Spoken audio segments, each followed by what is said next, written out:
bagaimana sih peran, bagaimana sih manfaat, mafsadat, dan hubungannya dari kecerdasan artifisial ini dengan hidup kita.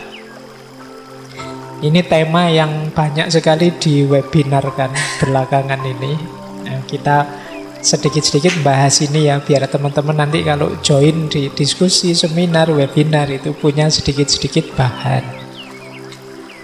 Baik, bismillah, nawaitu kita mulai belajar. Nanti jangan ditanya, Pak ini ngaji dalilnya mana, misalnya Qurannya mana, hadisnya mana ya. Mungkin letterlek tidak ada ayat yang bunyinya sesungguhnya kecerdasan artifisial adalah, tidak ada yang begitu. Tapi nilai-nilai yang dibawa, makna-makna yang dibawa, saya yakin bernilai religius, bernilai spiritual, banyak berhubungan dengan penegakan nilai-nilai keislaman nantinya. Maka penting kita pahami dulu raw materialnya. Jadi materinya kita pahami, nanti teman-teman silahkan masuk dengan nilai yang diinginkan, termasuk nilai-nilai keislaman. Jangan ujuk-ujuk dihakimi, divonis dari perspektif agama, spiritual, tanpa kita paham ini janjane yang sing dikomentari apa toh.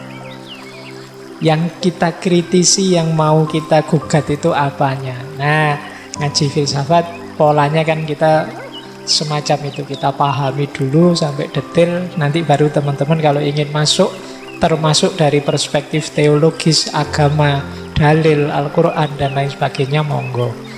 Tapi awalnya paham dulu duduk perkaranya. Bismillah. Saya awali dari yang mudah dulu, definisinya. Biar kita sama persepsinya ya. Saya pakai bahasa Indonesia saja biar teman-teman lebih santai. Artificial intelligence itu mudahnya didefinisikan ya kecerdasan buatan, atau bentuknya adalah mesin. Mesin itu kan berarti mekanisme karya manusia yang cerdas. Karena mekanisme algoritmanya itu kategori intelijensi, makanya cerdas, yang dibuat untuk bertindak dan berfungsi seperti manusia. Jadi ya contoh paling mudah smartphone, atau yang paling sederhana jam tembok itu. Ini kan kerjanya cerdas itu pas, tidak pernah lelet kecuali baterainya habis. Nah, dia jam berapa tahu, bisa pas mekanismenya, cerdas dia. Jam 12 bunyi ya dia bunyi. Kayak kita bikin alarm itu bangun jam 3 misalnya mau tahajud, itu ya dia setia dengan sistemnya. Jam 3 bangun ya bangun. Jadi mesin ini cerdas. Kalkulator misalnya, kalkulator itu kan tidak pernah salah menghitung. 5 tambah 5 ya 10, dia tidak pernah keliru. Kecuali kita nginputnya yang keliru, dia selalu benar. Nah, ini namanya mesin yang cerdas. Itu jenis artificial intelligence. Memang tiruannya ya kecerdasan yang kita miliki. Sistem di alam semesta ini yang sering saya sebut dengan istilah sunnatullah. Jadi mekanisme alam ini kan kalau dalam Islam disebut sunnatullah. Nah, kecerdasan buatan ini yang kemudian dimanifestasikan dalam bentuk karya-karya, mesin-mesin dan lain sebagainya, itu memahami mekanisme sunnatullah ini.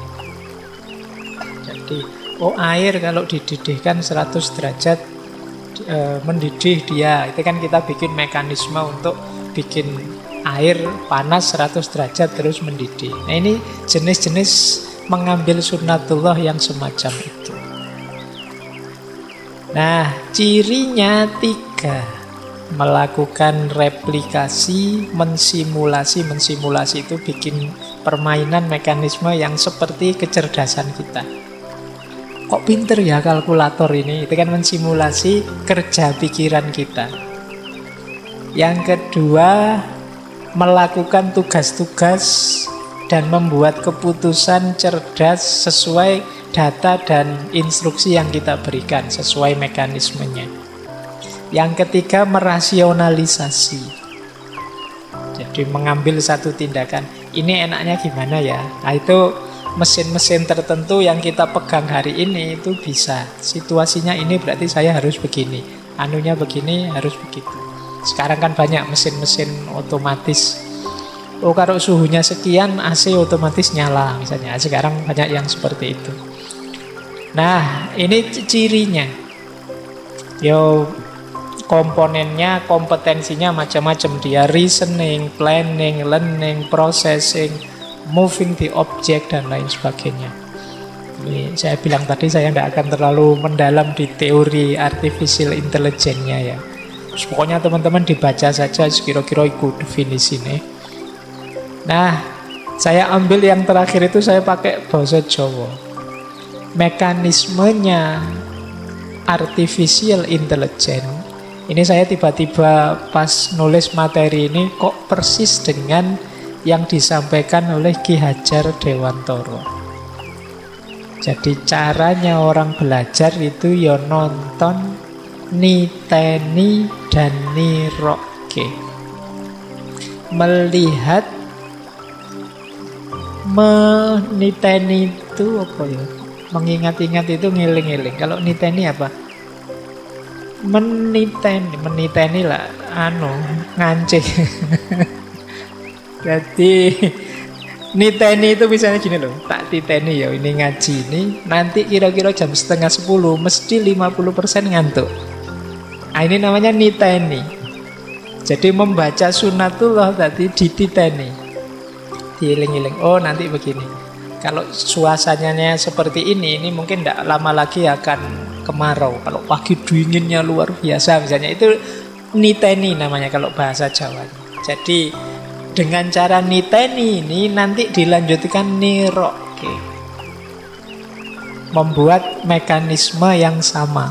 Meskipun kata-kata nonton, niteni, nirokke itu sering dipahami sederhana, kayak kita ngajari anak kecil level PAUD atau TK. Mereka disuruh melihat sesuatu, disuruh ingat-ingat, menghafalkan, kemudian menirukan gerak, nirukan kata. Tapi sebenarnya menurut saya ini maknanya dalam. Orang itu bisa menyusun semacam artificial intelligence, itu filosofinya sama. Melihat sesuatu, yang dilihat pasti mekanisme alam yang kita kenal sunatullah tadi. Terus dititeni mekanismenya. Oh, kalau begini mesti begitu. Ternyata setiap 100 derajat dia mendidih. Ternyata setiap matahari pas di tengah-tengah itu berarti siang hari jam 12 misalnya. Itu dititeni. Terus ditirokke, diduplikasi, direplikasi. Bikin jam, bikin smartphone, bikin macam-macam yang isinya nirokke tadi, mekanisme yang ada di sunatullah. Nah, ini yang ahli pendidikan boleh. Mungkin sudah saatnya kita memaknai filosofi-filosofi dari simbah-simbah kita secara jauh lebih dalam. Jadi nonton, niteni, nirokke. Apa saja? Fenomena sosial, fenomena budaya, fenomena alam, dan lain sebagainya. Inilah yang membuat manusia hari ini itu mampu jaya dengan artificial intelligence-nya. Karena orang-orang tertentu itu mampu menontoni, melihat secara dalam, kemudian niteni, jadi mengingat-ingat mekanismenya, kemudian nirokke. Jadi melakukan replikasi, duplikasi. Itulah maknanya artificial intelligence. Jadi kecerdasan buatan. Lanjut. Nanti biasanya ada dua tipe artificial intelligence itu. Ada berdasarkan fungsinya, ada berdasarkan teknologinya. Ini untuk informasi saja, biar teman-teman tahu. Tapi nanti mahasiswa informatika mestinya lebih dalam tentang ini. Ada namanya reactive mesin, ada namanya limited memory, ada theory of mind, ada self-aware. Yang hari ini sudah sangat akrab dengan kita itu reactive mesin. mulai akrab dengan kita hari ini, limited memory. Theory of mind, mungkin teknologi hari ini sedang menuju ke sana. Yang self-aware ini masih belum. Masih agak ngeri orang membayangkan ada artificial intelligence yang sampai level self-aware. Kalau reactive mesin ini AI jenis fase-fase awal. Jadi dia bekerja sesuai data yang diinput dalam dirinya. Jadi misalnya, ya contoh paling mudah kalau komputer itu main game, main catur misalnya. Kalau main catur itu kan datanya sudah diinput semua. Kita main terus direspon oleh komputer. Itu kan komputernya bukan kok terus cerdas seperti kita. Dia hanya merespon sesuai data yang sudah diinputkan. Kalau lawannya begini, nanti responnya begini. Kalau begini, seperti begitu. Itu namanya reactive mesin. Jadi mesin yang diciptakan dengan tugas khusus, spesifik.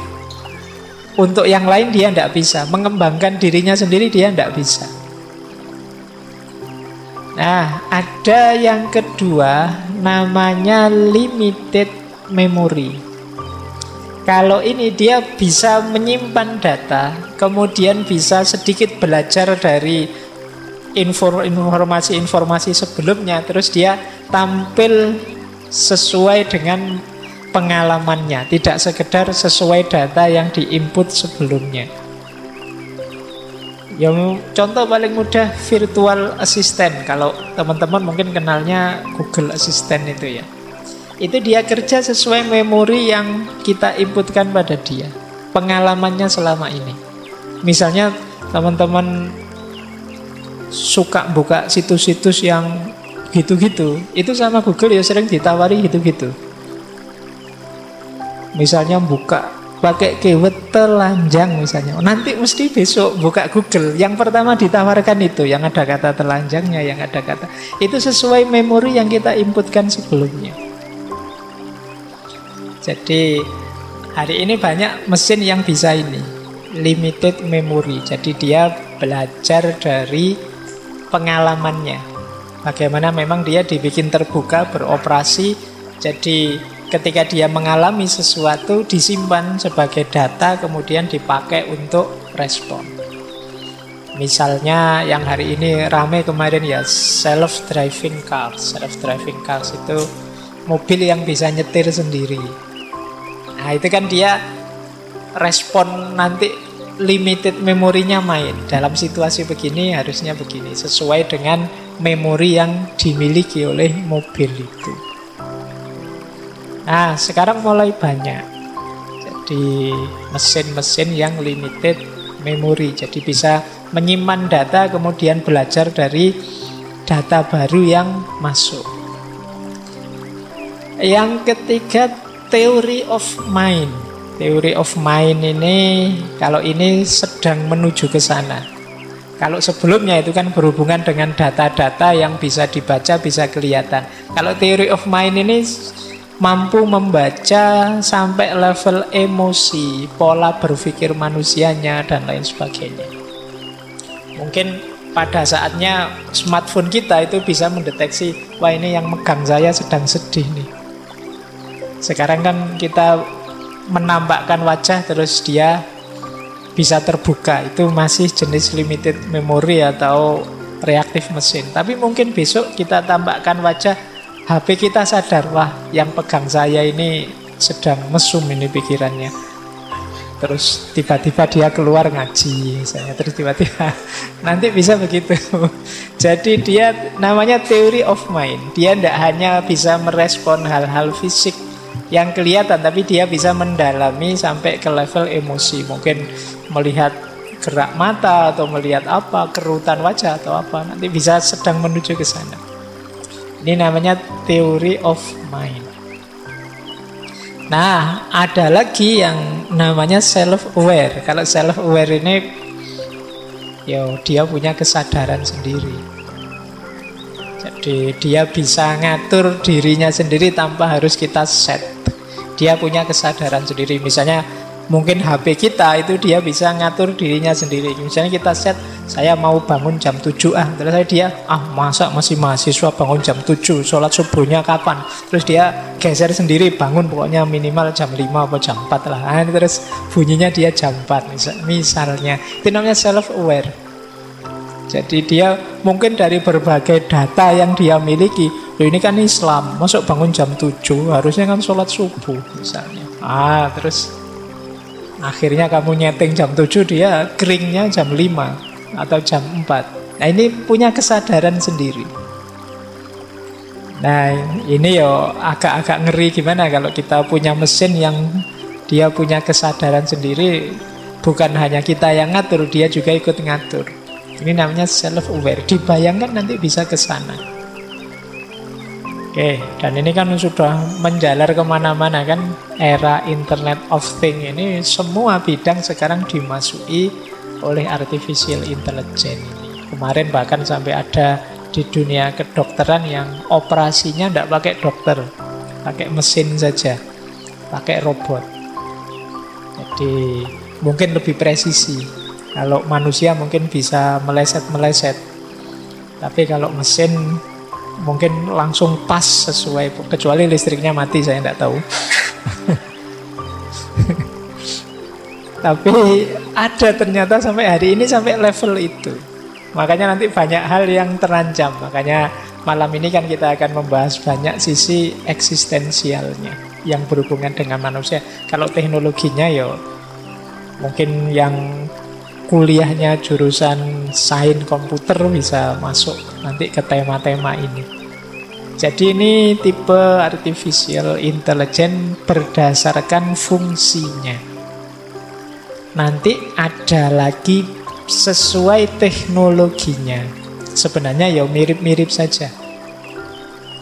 Jadi kalau sesuai teknologinya ada istilah artificial narrow intelligence. Ada artificial general intelligence, ada artificial super intelligence. Ini teknologinya. Yang hari-hari ini banyak kita nikmati itu artificial narrow intelligence. Fungsinya terbatas, biasanya demi efektivitas, demi kualitas yang lebih baik, untuk membantu hidup kita. Nah ini artificial narrow intelligence. Kan banyak hal yang kita terbantu dengan teknologi ini. Nah ada yang kedua artificial general intelligence. Kalau yang pertama tadi biasanya untuk bidang-bidang tertentu, hal-hal tertentu. Misalnya mempermudah komunikasi, mempermudah interaksi, mempermudah ini, mempermudah itu. Nanti ada yang lebih utuh, namanya general intelligence. Ya contoh mudahnya misalnya hari ini mulai dikembangkan sistem robot yang di situ dia harus gabungan antara proses bahasa, proses data, proses gambar yang mungkin jumlahnya luar biasa besar jadi satu di satu objek. Ini namanya artificial general intelligence. Artificial general intelligence itu biasanya gabungan dari artificial narrow intelligence. Jadi, kalau narrow satu fungsi, satu tugas, kalau general ini banyak fungsi di satu tugas. Nah, ada yang terakhir artificial super intelligence. Kalau ini ya puncaknya sudah, dia sepadan dengan manusia, bahkan disebut juga bisa melebihi manusia. Jadi dia bahkan bisa kreatif sendiri, mengambil keputusan sendiri, menghasilkan sesuatu sendiri. Kalau yang artificial tadi kan sesuai data yang dia input. Kalau artificial super intelligence itu ya dia jadi mesin yang bisa memproduk keputusan sendiri, menemukan sendiri. Nah ini artificial super intelligence. Ini di film-film banyak ya yang sudah mulai jenis artificial super intelligence. Biasanya kalau di film itu lama-lama nanti ada dalam dunia nyata. Manusia itu dengan kreativitasnya. Nah, ini tipe AI sesuai teknologinya. Jadi pola-polanya seperti tadi ya. Ada yang sesuai fungsinya, ada sesuai teknologinya. Baik, saya akhiri di situ untuk bagian teorinya. Saya lihat sudah mulai mengkerut ya, nggak ngerti saya ngomong apa. Kita mulai ya membahas sisi eksistensialnya. Yuk, teknologi-teknologi yang luar biasa tadi. Manfaat mafsadatnya apa sih kira-kira? Gunanya dan kerusakan yang dihadirkan apa? Atau kalau pakai bahasa Inggris di buku-buku sekarang banyak pakai istilah abundance dan disruption. Kelimpahan yang kita peroleh atau disrupsi, kekacauan hidup. Nah, kita lihat ya argumennya orang yang suka dan tidak suka. Pro and cons. Kalau orang yang setuju dan senang, itu biasanya argumen yang pertama efisien dan akurat. Tidak pernah meleset. Yo namanya saja mesin. Antara kita menghitung sendiri dengan dihitungkan kalkulator, itu kan kita jauh lebih percaya hitungannya kalkulator. Kenapa? Akurat dan efisien. Tidak kesuwen ngitung. Kita 1026 dibagi 12 itu kan kita tidak pakai porogapit lah, pakai apalah, suwi. Jadi kalau pakai kalkulator cepet, efektif, efisien. Jadi termasuk HP kita ini, kita nyari berita cepet, efektif, efisien. Zaman dulu orang nunggu koran. Korannya datang pagi-pagi, nunggu tukang korannya tidak telat, baru kita dapat berita. Atau di radio, atau di TV jam tertentu. Sekarang berita itu per detik. Hari ini ada peristiwa apa sudah muncul, bahkan kadang-kadang live. Jadi tidak nunggu besok. Kalau zaman dulu, nunggu nanti mesti keluar di TV dunia dalam berita. Saya nunggu nanti mesti di Kompas besok dimuat mesti. Kita nunggu besok. Kalau hari ini tidak. Ada kecelakaan di pelosok Amerika sana, kita bisa dapat berita hari ini. Klub sepak bolamu kalah, itu ya kamu langsung dapat berita hari ini, tidak nunggu besok. Jadi saya kemarin di Surabaya, di Jogja ada tawuran supporter, itu ya langsung ngerti. Dan orang-orang Surabaya tanya, kok bisa begitu? Ayo kok takut aku. Wong ya, saya ndak ada di sini, wong baru cuma dapat berita. Jadi itu efektif, efisien, akurat. Jadi ini yang pro. Data dan analisis juga bisa lebih tepat. Jadi kalau ini kan apalagi mesin, apalagi HP, komputer, laptop, banyak program-program itu kan data-data besar masuk sudah. Kita ngitung sendiri pakai sederhana, pakai porogapit tadi. Saya tidak tahu porogapit itu istilah untuk Jawa saja atau luar Jawa juga ngerti. Menghitung dengan pembagian itu. Itu kan terbatas. Kalau angkanya besar juga kita males. Lama. Tapi kalau pakai mesin cepat. Pakai Excel misalnya penjumlahan lah, apalah cepat. Sederhana dan cepat. Jadi data cepat, analisis cepat. Hemat biaya, hemat waktu, hemat tenaga. Kalau zaman dulu Idul Fitri itu harus dari rumah ke rumah. Sekarang sambil nongkrong, sambil rebahan di kamar sudah bisa selamat Idul Fitri ke seluruh Indonesia, ke seluruh dunia. Cukup kita foto terus difilter biar kelihatan cakep, terus di-share selamat Idul Fitri. Hemat biaya, hemat waktu, hemat tenaga. Kalau dulu kepingin cakep kan dandan dulu, pakai make up lah, beli ini mahal-mahal. Sekarang gampang, cukup pakai filter itu cakep-cakep sendiri sudah. Nah, tidak usah beli pemutih, tidak usah beli apa, suruh filter sederhana. Nah, itu hemat biaya, hemat tenaga, hemat waktu hari ini. Apalagi teknologi apa yang e-commerce, teknologi Gojek, teknologi Grab dan lain sebagainya, kita sekarang cukup nongkrong di rumah saja santai. Lebih efisien. Kalau zaman dulu orang kaya itu uangnya banyak, dompetnya tebal. Sekarang ukurannya bukan dompet tebal. Uangnya tidak kelihatan semua. Orang kaya-kaya tidak kelihatan. Kalau masih uangnya kelihatan banyak itu belum kaya. Jadi masih membawa uang fisik. Kalau orang kaya tidak butuh apa-apa sekarang.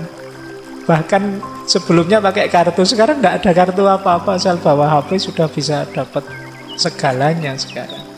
Lebih efektif, efisien, hemat biaya, tenaga, waktu. Mengurangi kemungkinan salah. Dan yang terakhir tentu saja mengatasi keterbatasan-keterbatasan manusiawi. Kalau kita terbatas jangkauannya, kalau hanya mengandalkan panca indera kita sendiri, wawasan kita sempit. Tapi dibantu alat-alat ini kita ngerti mana-mana seluruh dunia. Kalau zaman dulu ada novel terkenal sekali yang keliling dunia dalam waktu 80 hari. Sekarang kita tidak butuh waktu panjang-panjang keliling dunia. Bisa 30 menit, 1 jam kita bisa keliling kemana-mana.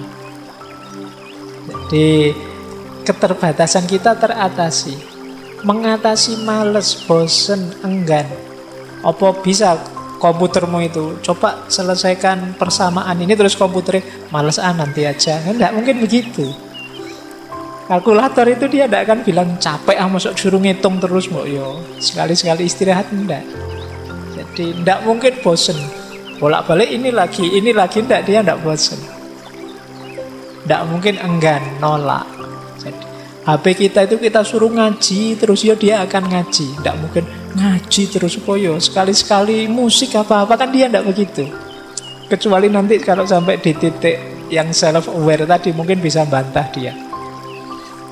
Jadi mungkin dia marah itu. Wong biasanya ngaji kok sekarang buka-buka gini. Misalnya dia mungkin bisa bantah begitu. Tapi sampai titik ini kan sekarang dia bisa kita suruh apa saja. Kita suruh baca Quran, kita masuki kitab hadis, kitab hikam, kita bisa masuk semua.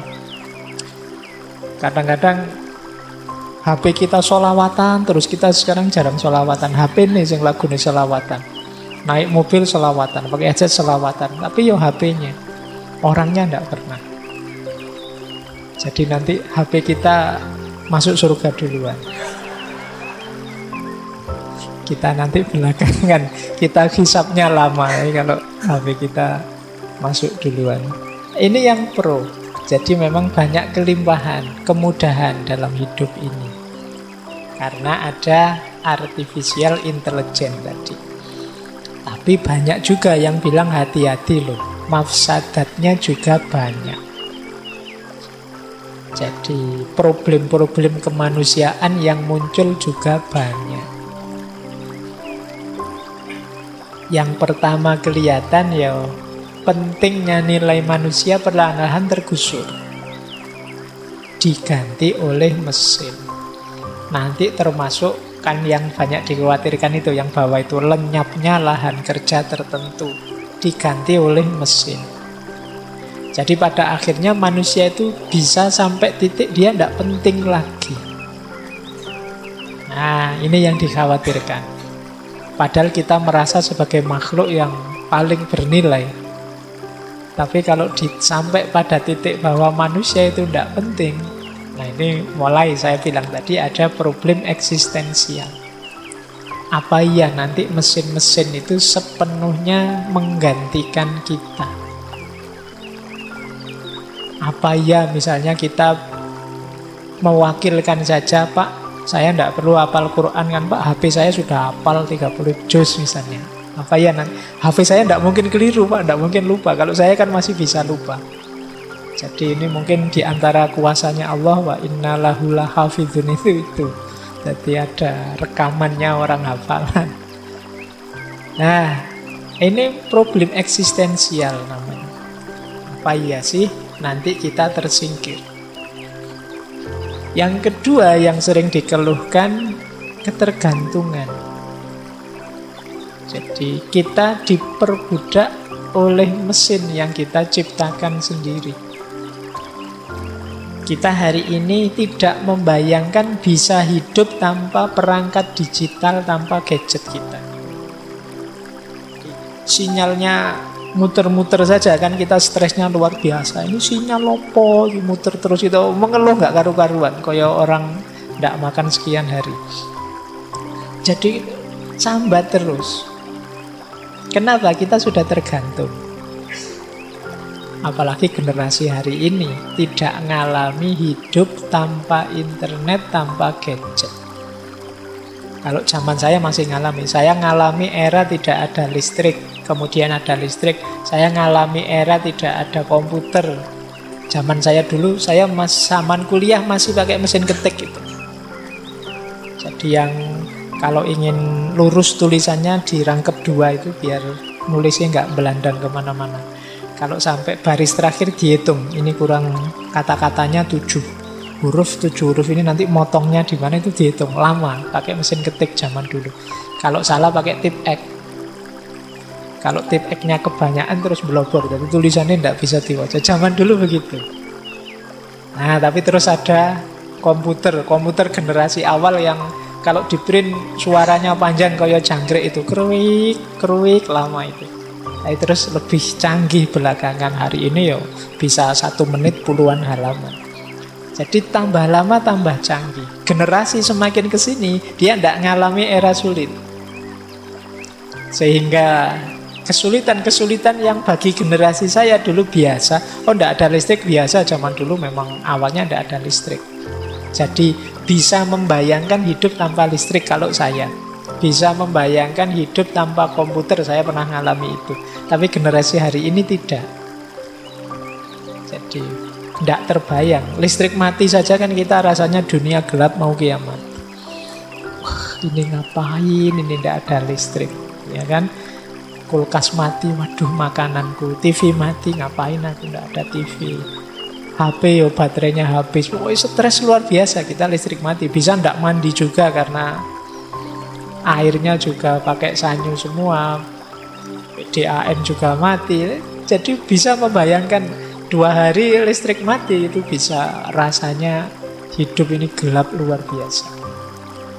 Nah, itu generasi hari ini. Kita mulai masuk ke dalam ketergantungan demi ketergantungan kepada teknologi. Kemudian problem moralitas. Problem moralitas itu banyak kan. Kemarin ada cyber terrorism, curi-mencuri data, hacker, bias dari kreator-kreatornya.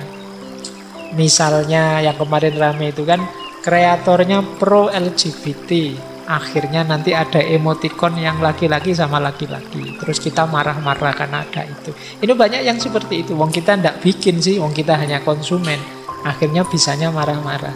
Sebenarnya yo kalau ingin kita ndak marah-marah, dibalik kita yang produsen, sehingga kita bisa memasukkan nilai-nilai yang kita anggap utama. Sayangnya kita ini konsumen, jadi akhirnya dapat sebel terus, marah-marah terus. Kenapa? Pasti ada bias yang menciptakan siapa. Ya nilai-nilai yang dia yakini masuk ke sana. Nah, ini problem moral pada akhirnya. Apalagi yang hacker, pencurian data. Saya tidak merasa ikut bisnis ini kok tiba-tiba dapat promosi ini, promosi itu, iklan ini, iklan itu. Nah, ini urusan moral, etik. Nah, kapan-kapan mungkin kita bahas ya etika digital. Nah, kemudian lenyapnya lahan kerja tadi saya bilang. Mungkin sebentar lagi ya memang muncul lahan-lahan kerja baru, tapi lahan kerja lama yang hilang mungkin jauh lebih banyak. Yang sering diramalkan kan ya kayak kerja-kerja yang sekarang diganti oleh mesin semua. Termasuk dosen diganti YouTube, termasuk ya kan. Ini kan lama-lama ya mungkin mahasiswa ngapain capek-capek kuliah dengerin dosen ndak jelas, mending di YouTube. Nah, ini lama-lama derajatnya turun. lahan-lahan kerja itu. Pak Tani misalnya lama-lama ya mungkin lahannya habis, kerjanya juga mulai banyak sistem-sistem baru, teknologi pertanian. Nah, bapak ibumu yang di kampung bertani itu kalah saingan mesti. Nah, ini lahan kerja yang lama-lama tergerus. Nah, ini bagian disruption-nya. Termasuk kreativitas kita tambah lama tambah kurang. Karena apa? Terlalu banyak dibantu mesin. Jadi akhirnya ya kita bisanya menikmati saja, enjoy saja. Lupa untuk berkreasi, lupa bahwa manusia itu diantara kemuliaannya adalah kerja dan karya. Kita dinina-bubukkan oleh mesin-mesin tadi. Nah, ini abundant dan disruption. Ini hari ini masih debat pro kontra. Mana yang lebih besar? Ya tentu saja segala sesuatu karya manusia itu ada maslahatnya, ada mafsadatnya. Tinggal mana yang lebih besar kan itu. Ada yang bilang rusaknya lebih besar Pak, ada yang bilang ya enggak, manfaatnya lebih besar. Nanti kita lihat ke belakang, di mana rusaknya, di mana manfaatnya.